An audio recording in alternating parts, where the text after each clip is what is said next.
Hi friends, ನಿಮ್ಮ ಪ್ರೀತಿಯ Sandalwood heartbeat ಚಾನಲ್ಗೆ ಸುಸ್ವಾಗತ. ಗೋಲ್ಡನ್ ಸ್ಟಾರ್ ಗಣೇಶ್ ಅಭಿನಯದಲ್ಲಿ ಹಾಗೂ ಯೋಗರಾಜ್ ಭಟ್ ನಿರ್ದೇಶನದಲ್ಲಿ ಮೂಡಿಬರುತ್ತಿರುವ ಮುಗುಳ್ನಗೆ ಚಿತ್ರದ ಒಂದು ಹಾಡಿನಲ್ಲಿ ಉತ್ತರ ಕರ್ನಾಟಕ ಭಾಷೆಯ ಪ್ರಮುಖ ಮಾತಾದ ಹೊಡಿ 9 ಎಂಬ ಮಾತನ್ನು ಬಳಸಿಕೊಂಡಿದ್ದಾರೆ. ಈ ಮಾತನ್ನು ಹೆಚ್ಚಾಗಿ ಬಿಜಾಪುರ ಮತ್ತು ಬಾಗಲಕೋಟೆ ಜಿಲ್ಲೆಗಳಲ್ಲಿ ಕಾರ್ಯಕ್ರಮಗಳು ಅಥವಾ ಉತ್ಸವಗಳು ನಡೆಯುವಾಗ ಕಾರ್ಯಕ್ರಮಕ್ಕೆ ಹುರುಪು ತುಂಬಲು ಅಥವಾ ಚಪ್ಪಾಳೆ ಶಾಬಾಷ್ಗಿರಿ ಬದಲು ಹೇಳುವ ಹುರುಪಿನ ಮಾತಾಗಿದೆ.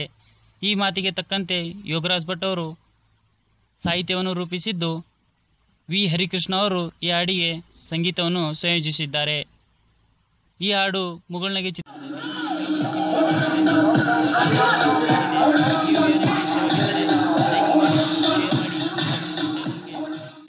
Thank you.